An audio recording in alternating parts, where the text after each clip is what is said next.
prepare ourselves, if you put your hand over your eyes and repeat after me, I open my eyes to receive the spiritual truth today.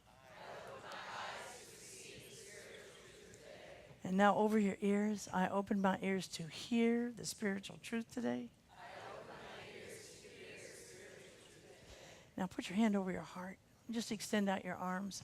I open my heart to receive the spiritual truth today. The spiritual truth that I'm working with today is that God's will for you is success. God's will for you is success in your family life, in your business life, in your retirement life, in your health life, in every aspect of your life. God's will for you is success.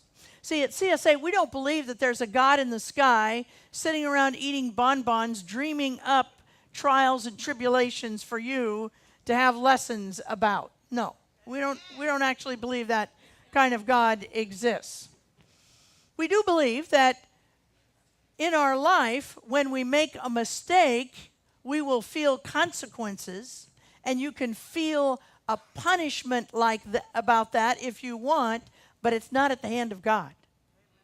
God is not sitting around picking and choosing who to give punishments to and who to give blessings to.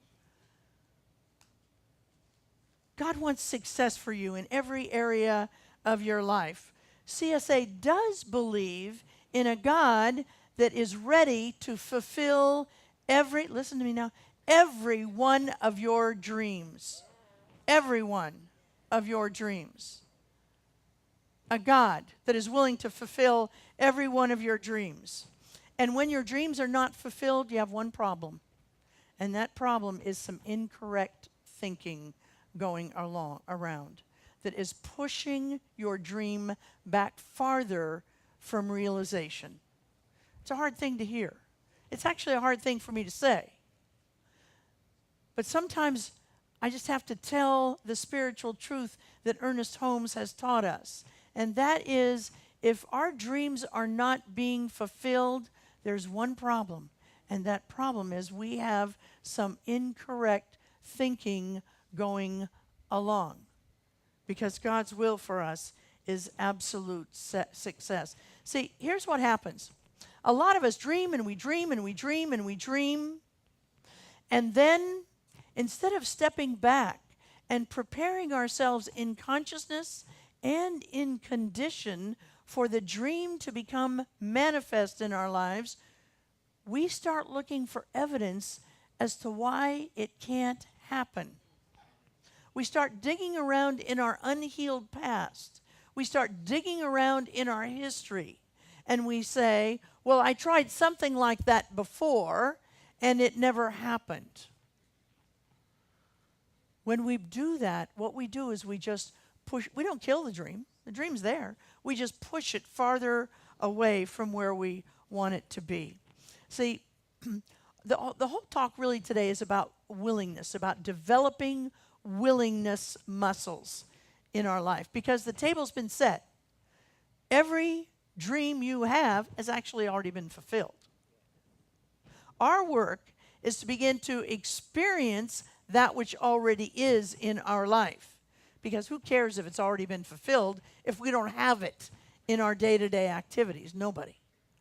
So our work is to develop willingness muscles to allow us to be able to experience it in our life. So I'm going to talk today, I'm going to race through 7 spiritual practices, 7 spiritual practices that we can do to build our willingness muscles. They're very practical.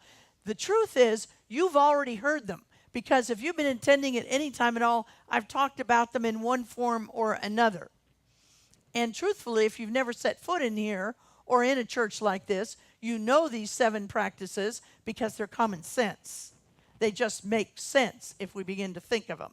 The first one is to name and claim your good every single day. Name your love in your relationship. Name money in your bank account. Name a well-paying job in a place that has good people surrounding you. in a job that means something for the world. Name and claim that good every single morning. Name and claim harmony with your kids. Name and claim what it is that you dream a good life to be like. Little dreams and big dreams. You got to name it and claim it every single morning. Every morning? Yes. Every single morning. Because you and I, we're forgetful people. And when we forget to name and claim our dream, it kind of gets away from us. And the dream gets dimmer and dimmer and dimmer until finally we can't even remember what the dream is. We have short memory. Every single morning, get up. Because what we want to remember is that's God's will for us. What we're dreaming about. Better relationships is God's will for us. More money in our bank account so we have discretionary income. That's God's will for us. Get up and name it and claim it every single day. Now, if you're fortunate enough to have somebody in the bed with you when you wake up in the morning, don't share it. Don't have to speak it out loud. Speak it into your heart. Why? Because you don't want to defend it. You don't want to argue about it. You don't want to have to tell anybody, explain it even. Just name and claim your good every single morning when you wake up. See, because otherwise what happens is we just get into this coast. Life's okay. It's okay. It's not bad. It's okay. And I went to a recovery meeting the other day, and somebody mentioned that when you're coasting, you're going downhill. You're going downhill. Don't coast. Just move along with your dream. The second one is we want you to be funeral directors. Create a funeral for your shame and your blame. Here's what you want to do. You want to get some paper out. You want to write down all the things that you're ashamed of. And don't sit there, oh, I'm so spiritual and I went to therapy and I just don't have anything I'm ashamed of anymore. I did a 4-step. I'm just not ashamed of anything. Okay. But if you really dig, I bet you'll find a thing or two that you might have a little, ooh, I hope nobody knows I did that. Ooh, I hope nobody knows. You might have some of that. Write it down. If you feel like you're blaming yourself for something, write it down and put it in a little coffin. Here's what I suggest. The next time you go out to a restaurant for dinner, get one of those little to-go boxes. Don't put any food in it. Just bring it home and write coffin on the top of it. My shame and blame coffin. Put those papers in there and have a little funeral. I'm serious. Have a little funeral. Officiate. Look, you want me to come over? I'll put my robe on. I'll come over and I'll officiate it at your house. I'll just say some prayers over it and put a little water on it, and we'll just bury that shame and blame because it's not doing you any good.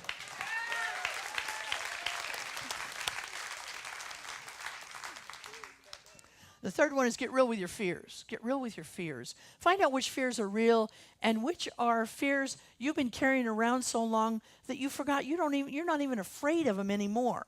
But they're kind of dragging you along. See, people who reach their dream state, those people travel lightly. They don't drag all that fear stuff along with them.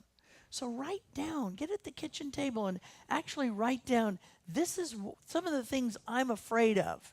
You know, I was fired once. I'm afraid I might be fired again. Find out if that's a real fear or not. And if you think it's a real fear, I want you to promise yourself you'll get a second opinion. Call a practitioner and say, I think these fears are real. Could I have a second opinion?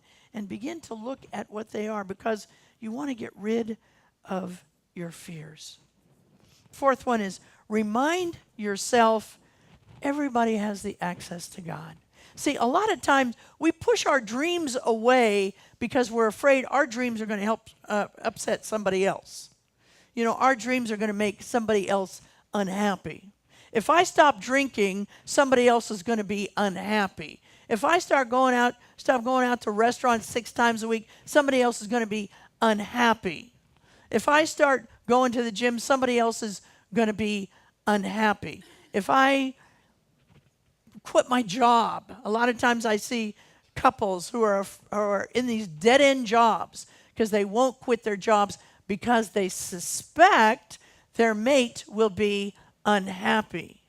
Now, two things are happening. First, you have to tell your mate, find out if he or she will be unhappy. And secondly, you have to remember that if it's in your best interest and you can still feed yourself and your kids, you may need to cut that job anyway. You can have compassion for their upset, but you don't have to limit your life because somebody else is upset with you following your dreams. The fifth one is you got to start willing to take risks. See, people who are willing for their good to come on, good, come on to me. We're willing to take risks.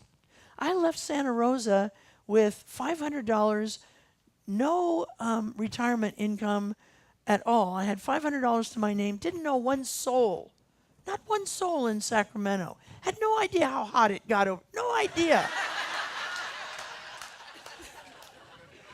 But I had a dream. I had a dream to start a church. And because of that, I got to meet all of you. Now, there were times, that was a big risk. I cried all the way over in my little U-Haul. I just cried all the way over from Santa Rosa, Sacramento. A lot of times I thought I was nuts. But you got to stick with it. You got to stay with taking risks. I like what Will Rogers says. He says, go out on the branches because that's where the fruit is. You got to take risks and go out there. The sixth one is, it's really important. You've got to be okay with looking foolish. If you want to be a person who's willing to receive, you've got to be okay with not everybody understanding you. Not everybody's going to get you. And it's got to be okay. You got to be okay to look foolish. You know, Noah looked totally foolish, did he not? I recently saw a woman in her mid-50s, I imagine, I don't know the woman, but I happened to be peeping at her when she was trying to learn how to ride a bike. And her husband was running by. You know how you do with a 6-year-old? You run behind them when they're riding the bike and you're trying to hold it up and stuff. Well, he was doing it, only she was in her 50s. And you're cute when you're 6. When you're 50, you look a little goofy, wobbling all over the place. But she wanted to learn how to ride that bike. She didn't care if she looked foolish. Many of you have already heard me talk about one of my favorite passages in the Bible in which the guy is paralyzed and he wants to get to see Jesus, but he can't see Jesus because Jesus is in somebody's house and it's packed. Nobody else can get in. In fact, the people are out in the yard. Nobody can get near Jesus. And he gets there a little late because he's on a stretcher and he gets 6 of his friends to carry him, and they get to the front door and they see they are not getting in. And the guy says, look, we're going to have to go up on the roof and go down through the roof. And they carry the guy up in the roof and it breaks and he goes down and he's able to see Jesus. Totally foolish, but he got what he wanted. In order to be able to be willing to get what you want. The last one is this.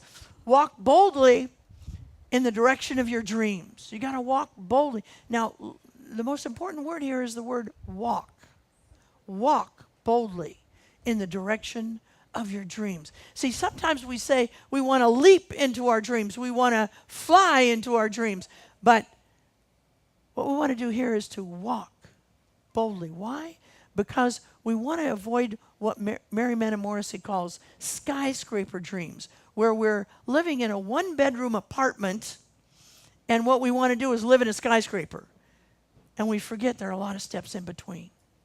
We want to walk from the 1-bedroom apartment to the condo. And then we want to walk from the condo to the house. And then we want to walk from the house to a little bigger house. And then we want to walk to a little bigger house even yet. And then pretty soon we want to walk to the skyscraper. Walk boldly in the direction of your dreams. It's okay if you have little steps. You know, the Wright brother, their first flight was 12 seconds long. That was the first flight of the Wright brothers. 12 seconds long. Now, if you and I did something that we really wanted to accomplish for 12 seconds, we would say we were a failure, and we'd stop, and we would hope nobody saw it.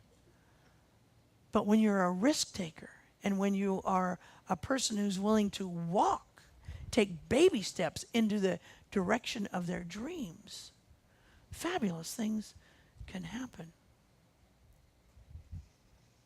I've never delivered a sermon so fast in my life. Let's take this into prayer. We know that the presence of God, and I didn't leave anything out. One presence of God is love, it's harmony, it's joy, it's commitment, it's sweetness. That's what the presence of God brings us. It brings us grace. I give thanks for that. I give thanks for a God that always says yes. So I turn my attention to that which I only want to hear yes. I give thanks for every single person in this church, for the music, for Justin at the soundboard, for John at the PowerPoint, for all of the ushers. I give thanks for the practitioners. I release this word into law, and together we say, and so it is.